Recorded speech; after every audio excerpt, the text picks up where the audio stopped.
Yes, okay. All right, this was the first mapping epidemiologist out there, it was John Snow. This is the cholera epidemic in London in 1854. Now, what's interesting about this is a pattern recognition part. These are all the cases of cholera. Now, you map that. Now, remember, this was at a time when people didn't understand bacterial mechanism of disease, right? We thought it was filled air or whatever, but he was thinking enough about where these cases were, found that it was related to this water distribution point on Broad Street. The pump handle took the handle away, cases got better. Okay, so that's the great part of that story.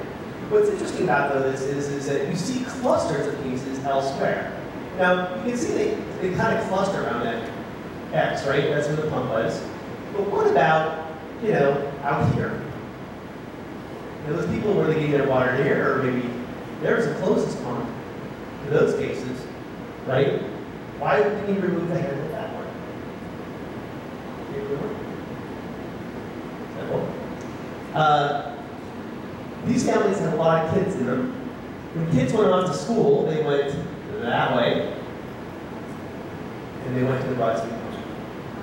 So the families were, secondarily affected as a result. Okay, so the idea here is we look at a map like that, and we start drawing conclusions by patterns. It helps us make sense of a large amount of data. This is in French, sorry for that. Paris is over here, Russia is over here. This was Napoleon's army. The volume of Napoleon's army, as they start out, trying to take over Russia.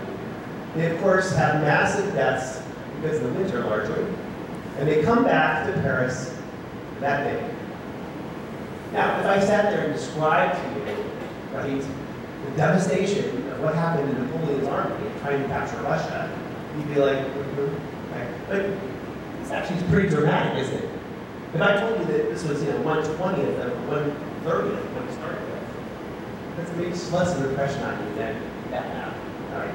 Right? Good. So GIS allows us to start taking location and building meaning into it. In other words, it helps us understand those relationships, those patterns that we're seeing anyway.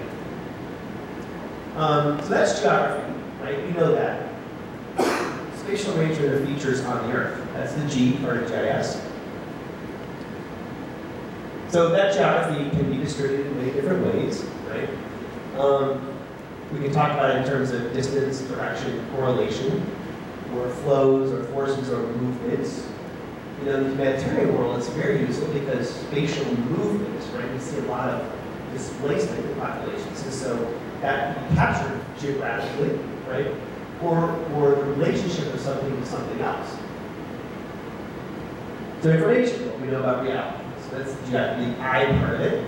And it's not necessarily just numbers, right? We can put it out on a map and say, this happened there, and show a picture of it, right? How many of you see Google Earth, right? We've seen pictures of incidents that happened, right? Or pictures of that place and what it looks like, and so on. So text, numbers, pictures, tables, we call this all attribute data. Values that we put to a given geography. And then a system. So what this is really a data management structure. That's what GIS is. And so it takes a fair amount of data management savvy to understand this fully. The idea is that you can integrate a lot of data from a lot of different sources into a, for lack of a better term, common platform, and see if it relates to each other. Now, what unifies all that information? Geography, right? A coordinate, a pointer area in your surface. Okay. So that comes in two forms. You'll hear about this often. It is raster data and vector data. Raster data is just like when you take a picture, and every little piece is pixelated, right? That's what rasters are. But each of those little squares have some value to it. Best example of this is when we look at maps of the Earth, and you're looking at topography, right? It's sort of continuous, and you can put little pixels on your surface. And that represents a certain elevation, that pixel represents another elevation, so you can get a continuous sort of flow of information about the surface of the Earth. Okay, so that's an example of raster data. Okay? Points and lines are vector data. So here's some examples, right? These are the different layers. Now, they can be used together. They can be analyzed together.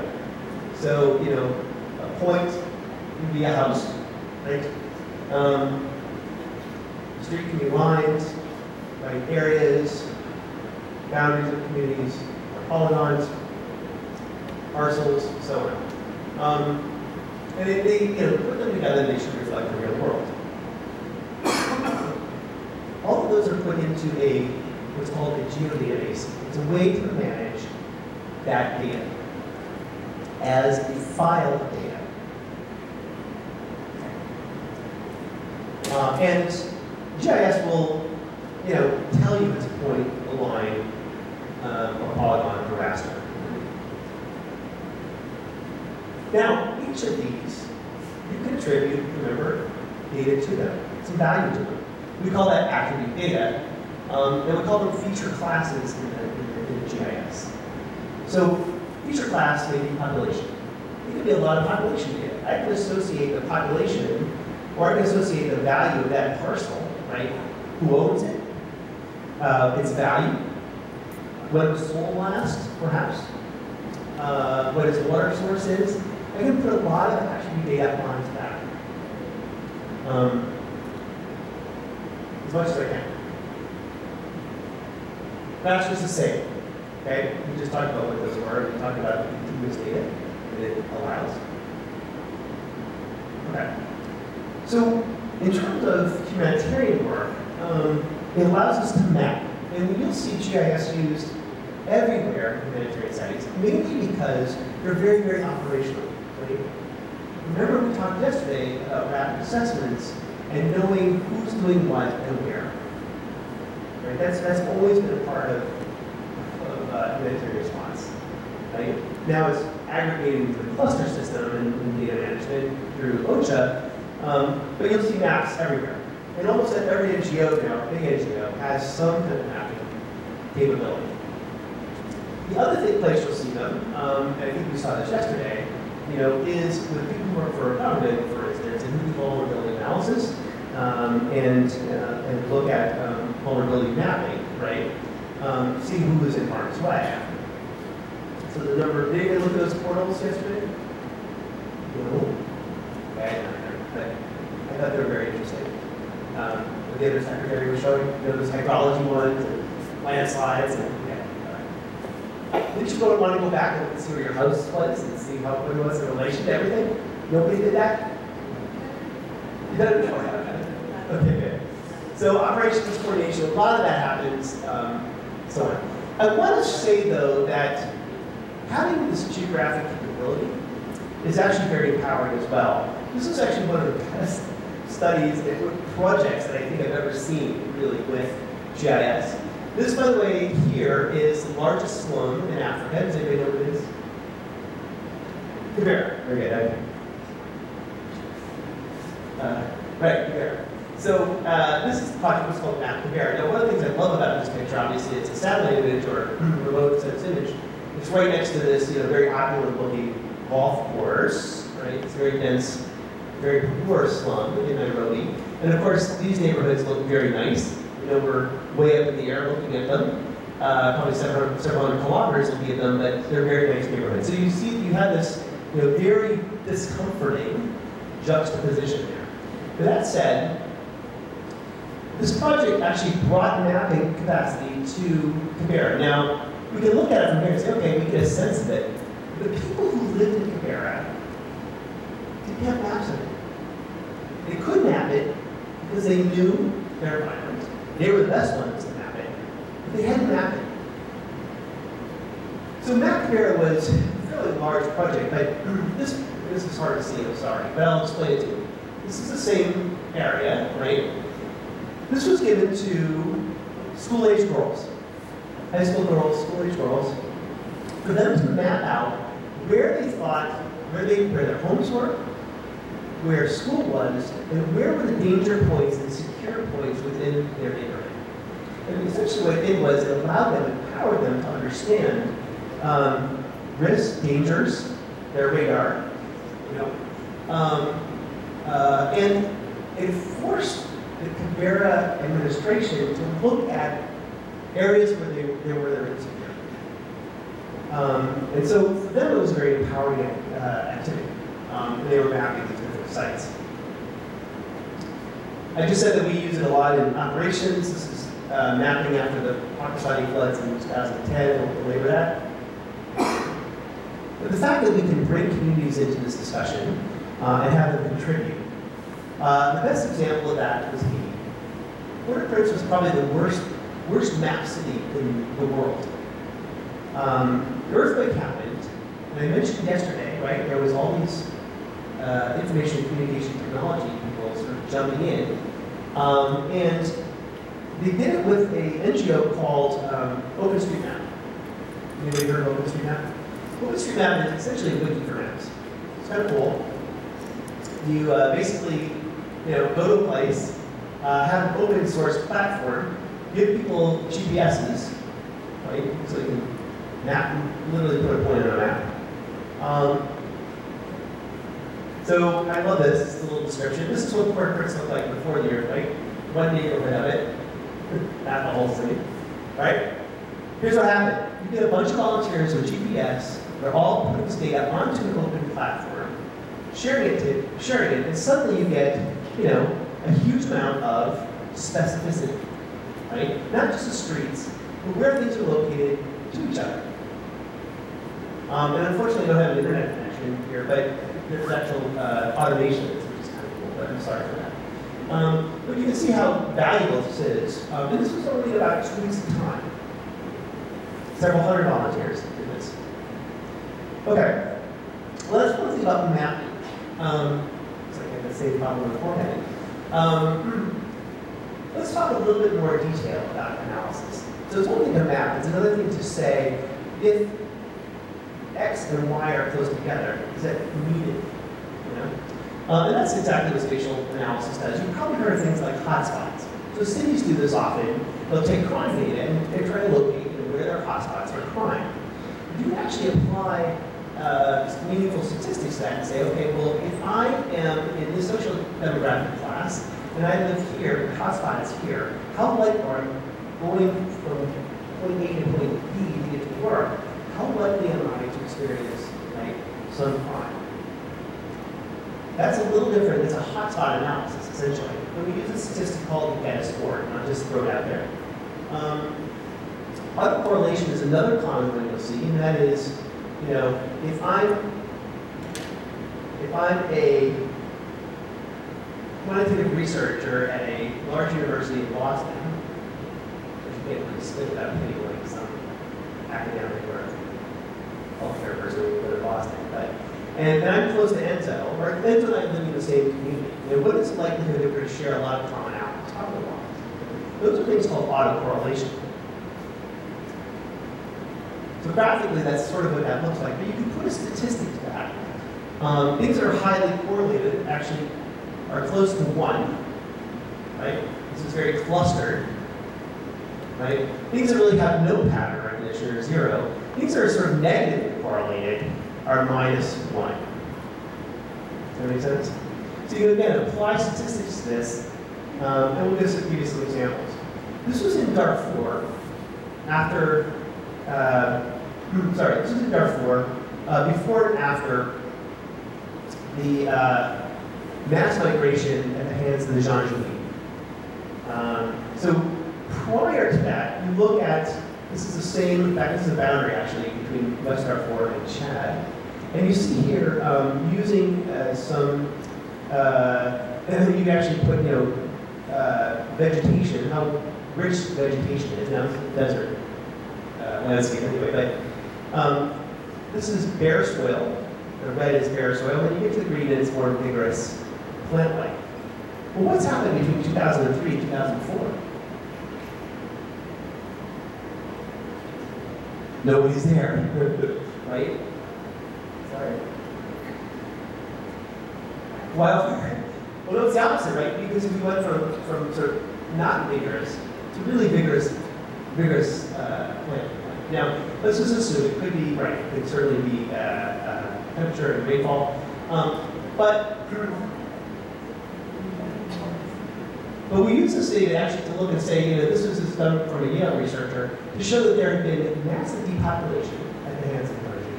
And we could have probably done this better. This was quite some time ago. And plant life was essentially coming back. In relation to conflict, we can start bringing other data into this, and I love this study as well. You probably heard this a little bit in the discussions around how much did climate change affect the Syrian conflict. Have any of you read about this? So, leading up to the conflict that started in 2011, leading up to the conflict that started in 2011, Syria experienced a series of droughts, more frequent over time. Now, part of Syria, the northern and northwestern part of Syria, is sort of considered the breadbasket, if you will, of the country, prior to the war. It's up in the upper Euphrates River area. And prior to the droughts that happened, so leading up to towards the end of the 20th century, the Assad government, not the current Assad, but his equally dictatorial father, Fayez al-Assad, had some very aggressive agricultural policies. In other words, he wanted Syrian farmers to produce. Right? And so they did. When they were doing that, they were pumping so much water out of the aquifer, over 1.6 times what it was filling back up. Right? So these are farmers whose livelihoods depended on it. All right. Well, what happened? Eventually, more droughts took place. Farmers failed. When farmers failed, they didn't have any other livelihoods. So what happened? As they often do, they take off to the cities, right? So there was this massive urbanization that took place in a fairly short period of time in the sort of early 2000s, late 2000s. So big migration. And on top of that, right, was the Iraq War. So there were refugees coming in from Iraq and Syria as well. Also coming to urban areas. Damascus, Homs, Aleppo, places that we now know fairly well, or heard about fairly well. At the same time, now Bashar al-Assad, the current president of Syria, was cutting off supplies because farming was failing. So this was fuel costs were going up, seed subsidies were being cut. You can imagine what's going to start happening. At the same time, we're starting to see these periods of drought. I'll explain this climate data to you. Remember I said I think it's really important for us to know other disciplines really well. I think climate is going to make climate's going to be causing a lot of planetary crises in the future, no doubt. We're all agreeing on that. So it's important, I think, to understand some of their methods. These are periods of drought that were taking place. You can see around 2000 that's happening more often. This was a period of prolonged drought. So these more frequent droughts, even though they were in between epical episodes, were sort of prolonged. What we see here is a drought severity index. So this is applying at least mean squares as a statistic, I won't bore you with, to show that the area of drought, in other words, the Palmer drought severity index is essentially telling us that that water moisture was going down in this area at the same time. Here is a change in population. Okay, so that was growing. The winter rainfall was getting less. So November through April, the rainfall happens typically, was getting less. And the annual surface temperature was going up. And particularly in the summer. So what happens, right, the soil moisture in the summer, temperatures are increasing, evaporation, exactly. So higher evaporation, and then less water actually coming at a time when it's more liquid. So these are all, again, sort of fitted by an OLS statistic. Okay, so this is climate data from a satellite. This is a NOAA satellite. GRACE is the name of the satellite. It's an acronym. I can't quite remember the name, but I should. Essentially what this does is it's a satellite picture that is in certain spectra of the electromagnetic spectrum. It can look at soil, the quality of soil. And we commonly use what's called a normalized density vegetation index.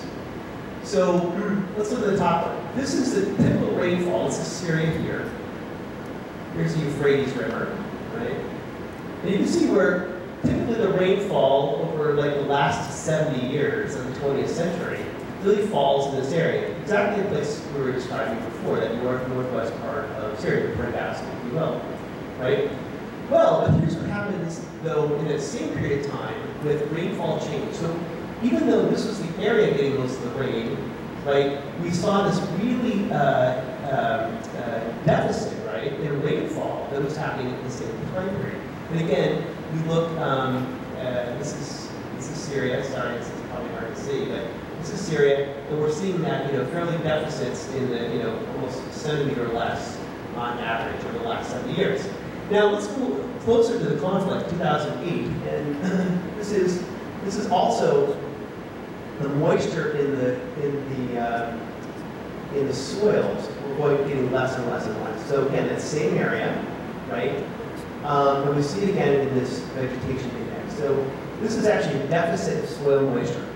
Now, we typically grew wheat in this area. Wheat is a fairly water-philic, water-loving plant or crop, right? So does that show that this is a cause of the conflict? Maybe not necessarily, but it certainly, created a dynamic, right? That certainly has made the conflict difficult to manage and certainly more intense. But it's sort of set it up. So, I think these are helpful. Here's another great example. We've moved on a little bit to, can we come up with factors that show vulnerability and resiliency? And we've had this discussion quite a bit this week. We will continue to, I know. Right? Can we come up with factors of vulnerability? Now, this is Michael Hagelauer, who is a brilliant guy, young guy, very bright, European researcher, who is a sort of GIS specialist. And what he did was he looked at and found 19 areas within this sort of western part of Africa here, sub-Saharan Africa, where there were, it's hard to read, but these are different vulnerabilities: precipitation, temperature, drought, and I can't remember the last one is there. Sorry. But it was taking multiple indicators of climate and putting them together to determine, and this is, again, this is raster data, where you can see the pixels, where there's high vulnerability. So you can use this almost as predictive of what could happen in the future.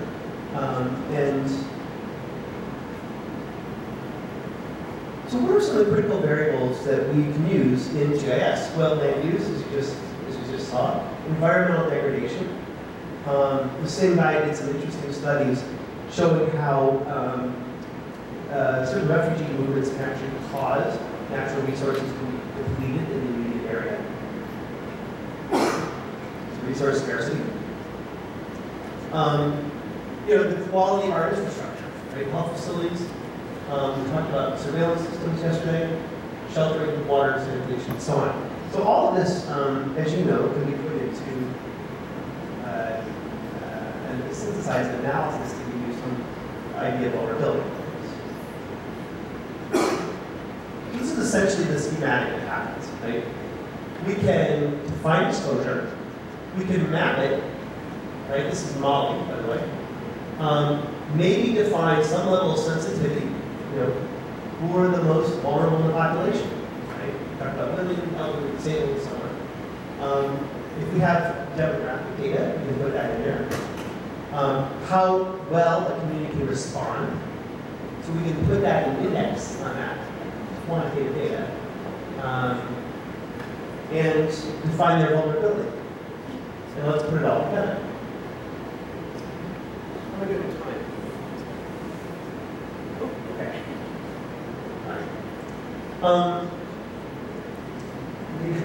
This is a project game kind of class, which I want to call. This is Syrian refugee camps in Turkey. 3.6 million people displaced in Turkey. Informal tent settings, so these are not informal places. There's been a strong effort on the part of FAO, which is the agricultural organization, to try to incorporate refugees into farming. Idea being that they can incorporate some of their livelihoods. These were farmers who were farmers in Syria and had these skills. If they could work with the host population, then maybe this would actually create some peace and security and continue livelihoods and income generation and so on. So I looked at 3 different camps in southern Turkey. The Turkish government has long had an initiative to try to irrigate and grow and increase agricultural productivity. So I want to look at, if in time, was there more and more irrigation that was taking place geographically related to these camps? Does that make sense? So I looked at that normalized density vegetation index as a marker for irrigation. And I looked at it in 3 years, 2010, before the migration, before the war, 2016, when the first refugees started coming over, and then 2018, after this FAO program had been in place in a year. And I looked at the summers, data from the summer, to see if that was, so here are the camps. That's Akakali population. See the border there? This is a remote sensitive image, obviously. This is a satellite image. This is Suruk camp. You can see how dense these are. These light up, you can imagine, on a multi-spectral image. Here's the other one, Siliconar, also on the board. You can see there are irrigation zones here. This is part of the, these are Turkish farmers' land. Okay, we'll later recall that. So I used multi-spectral images with 8 bands. And I was looking at a particular threshold of the NDVI. So here's where Siliconar is. You can see, I can't see this very well, but these are irrigated lands. You can see that in the course of time, the percentage of irrigated land actually went up. Now I should probably do the qualitative study to find out why, but I'm guessing it's in relation to this FAO initiative. Here's also the other 2 camps. They were in this other province. You can see, again, the irrigation percentage going up. So I was quite happy to turn this in and get a decent rate. Anyway, so spatial resolution vulnerability data.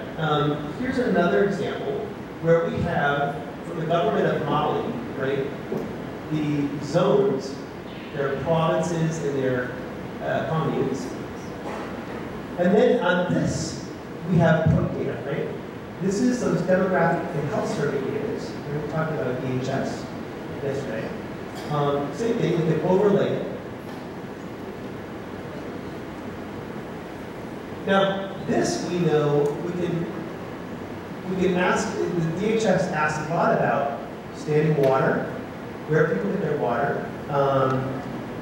We know elevation, right?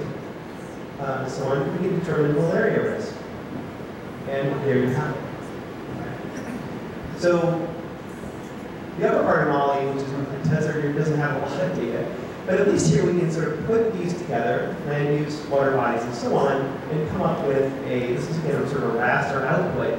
You can see where the prevalence, the prevalence is of getting malaria based on those inputs.